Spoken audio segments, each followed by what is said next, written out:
Hello and welcome to the Face of Pro-Life.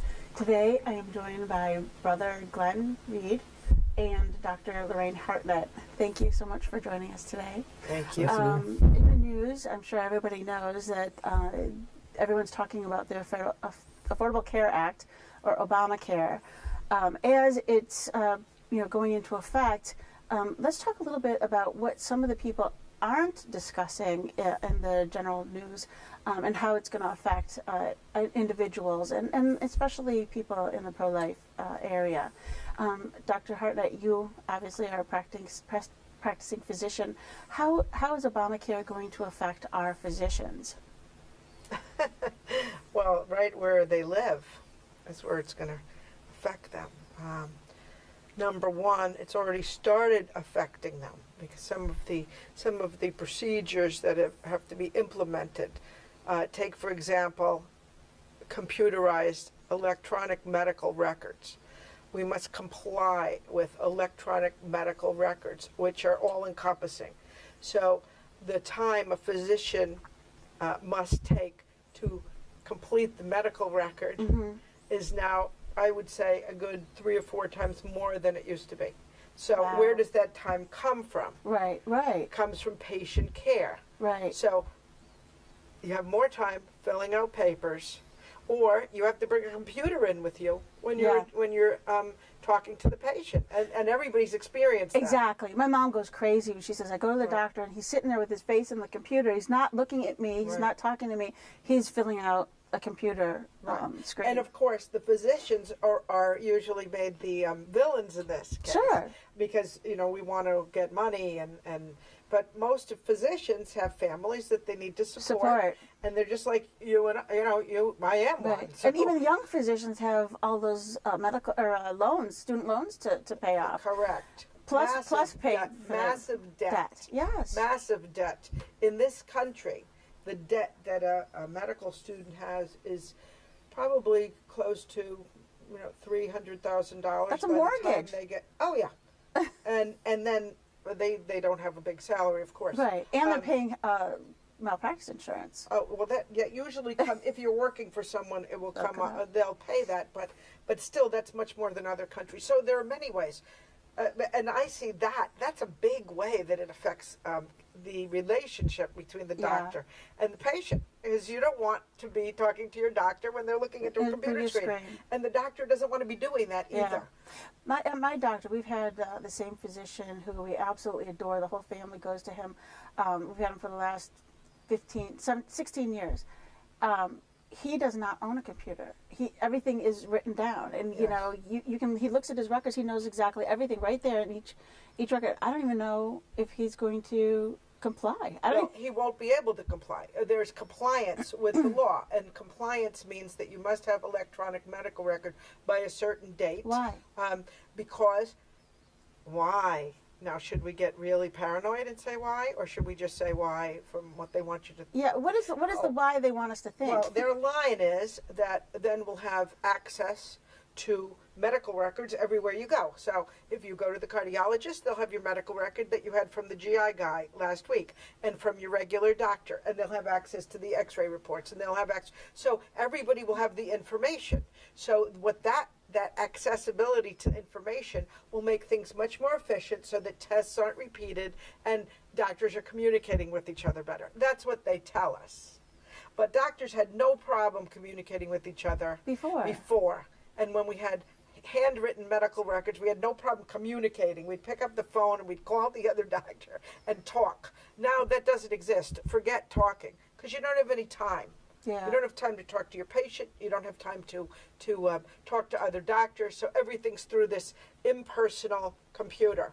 Now, I'm really a proponent of electronic medical records. I love it because you can read it. And doctors have bad handwriting. Right. But I think it's become excessive. So we need to learn to use the computer just like you use all technology. But not for it to become king and for all this information go into the system, which can now be accessed by anybody, especially the government and the IRS, right? Yeah, the IRS is going to go in there and tell you if you haven't paid your Obamacare, right? Well, I would just think that, because the Democrats are such big proponents of choice, that there would be that ability to, I want to choose my old-fashioned doctor who I have a one-to-one relationship, that I don't have to, worry about all my medical information being streamed all over the nation. Or I want to go to a high-tech, highfalutin doctor. I mean, I would think that would be a good thing to have a choice. Well, of course it would be a good thing, and that's what our president told us. He told us that we were going to be able to keep our own doctor, but that's not true, because first of all, your own doctor probably isn't going to be practicing medicine Anymore. because the amount of money that a doctor's getting paid for each patient will dramatically decrease when Obamacare comes into play, and you won't have any time with your doctor to talk to him anyway. Because more and more patients. People, right. Because bringing more and more patients onto the rolls is going to have more patients for the primary care doctor, which means less time. Because there aren't a lot of doctors out there who want to get on board to take this kind of reimbursement. So we are at a precipice. And I think, there are lots of different ideas about what this means, what it really means. And maybe Brother Glenn can comment on that. Okay. Yeah, I mean, I know I was at a conference a couple of years ago, a doctor's conference, and what they were saying was that basically they were having to see, an increase of 10% more in patients, which means they have less time to spend with each patient to make the same amount of money. And they said with the implementation of Obamacare, it's probably going to increase their workload as being an administrator rather than a doctor spending time with their patients. Especially probably if they another have to put everything 20%. into the computer and Right, everything themselves. Like that. I mean, Right. And they have medical transcriptionists that they've been using for years, and they seem to be working fairly well. But I know Dr. Hartnett here told me she's spending a lot more time actually filling out these systems herself. I actually spend time, I'll go to work at 7, I'll see patients all day, and I'll be working till 11 o'clock at night putting the data in, data entry. I'm not a data entry clerk, and I'm not complaining because, what's the complaint? I'm doing it because we have to. We have to. People are not going to be reimbursed if they don't comply. So this is just more of that big brother, let's face it, communism is on the way. I mean, that's what it feels like to me.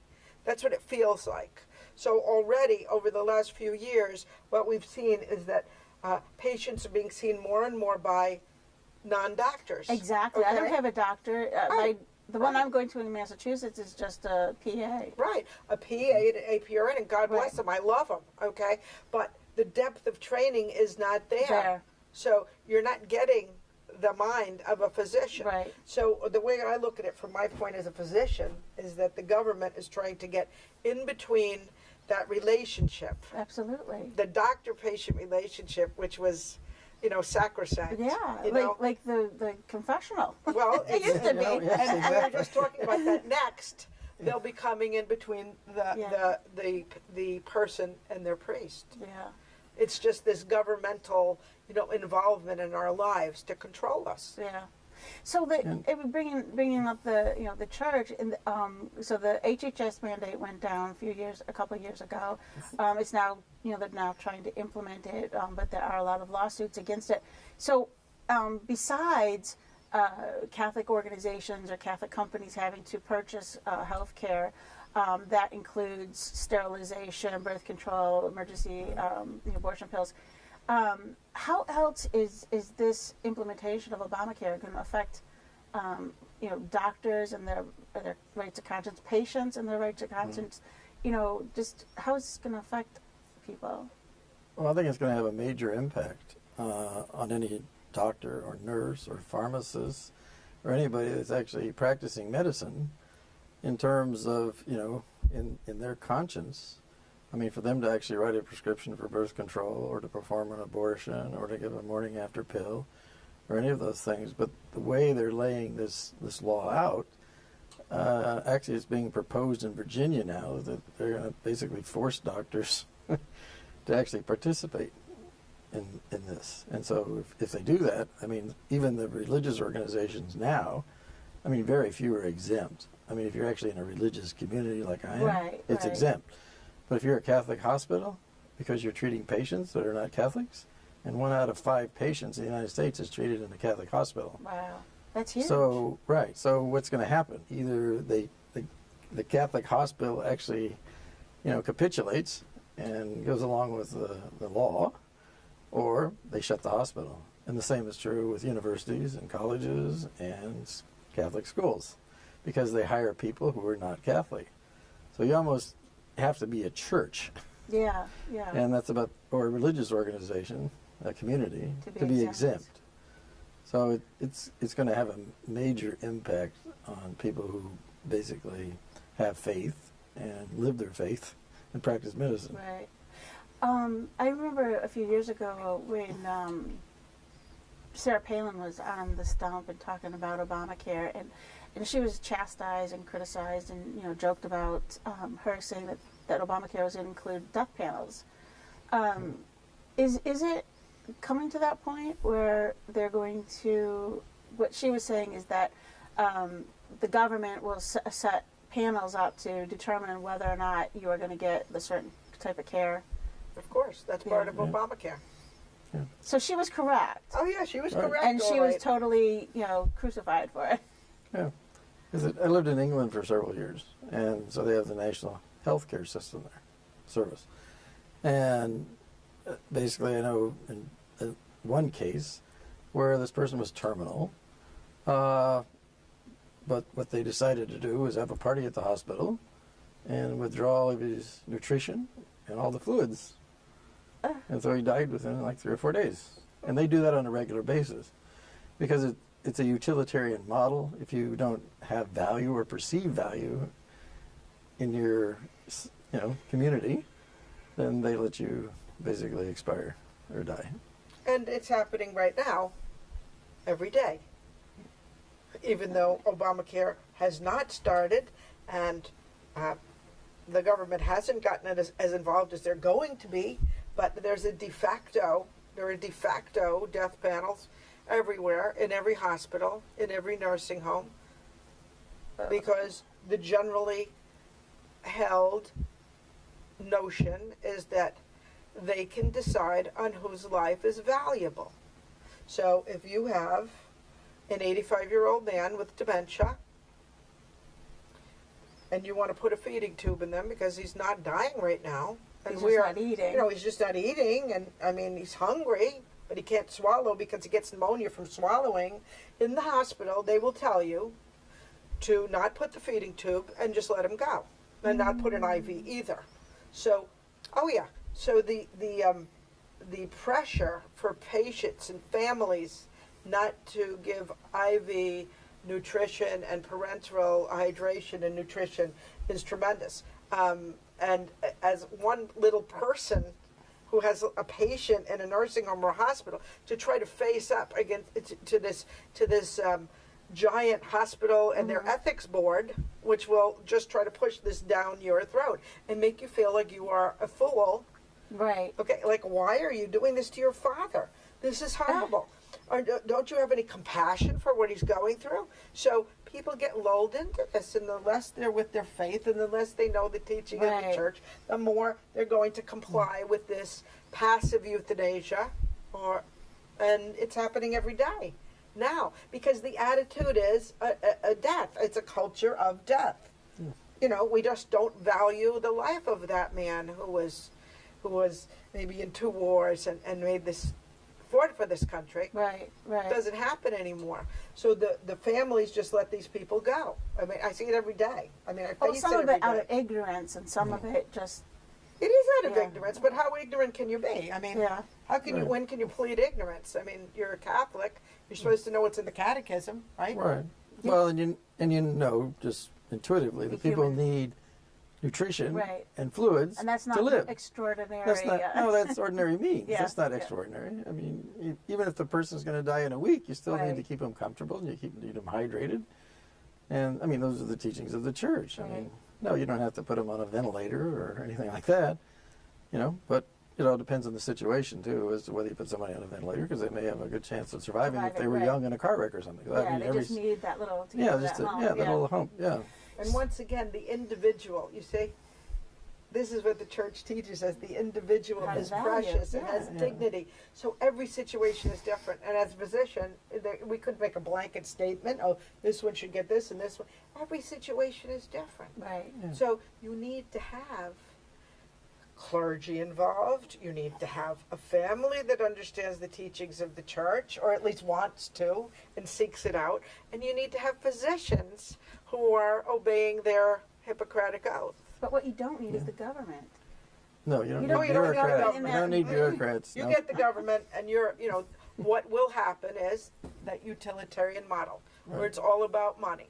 So we know that, I forget the percentage, but a great percentage of money is spent in the last 5 years of Sure. someone's life, okay, of the Medicare Well, that only dollars. makes sense. Yeah. Of course, 'Cause they're because sick. that's when you get sick. Hello. They wouldn't I be mean, dying if they weren't right. sick. But some of the authors of Obamacare, okay, do not have the same ethics and morals that we have. That Emmanuel guy, he's like really bad. That's news. right. That's right. And Ezekiel Emmanuel, Right. who basically wants doctors to put people on these death pathways and encourage people to take pills and euthanize themselves, etc., etc., etc., all of that. Because why would you want to live Yeah. if you're Yeah. of no use? Yeah. Well, it's going to save Social Security for sure. If we get rid of all the recipients. Medicare. Oh, and Medicare. Yes. Yeah. But it's just so anti everything our church teaches us. Well, and everything our country stood for. Of course. I mean, that's what the founding fathers and all of them meant.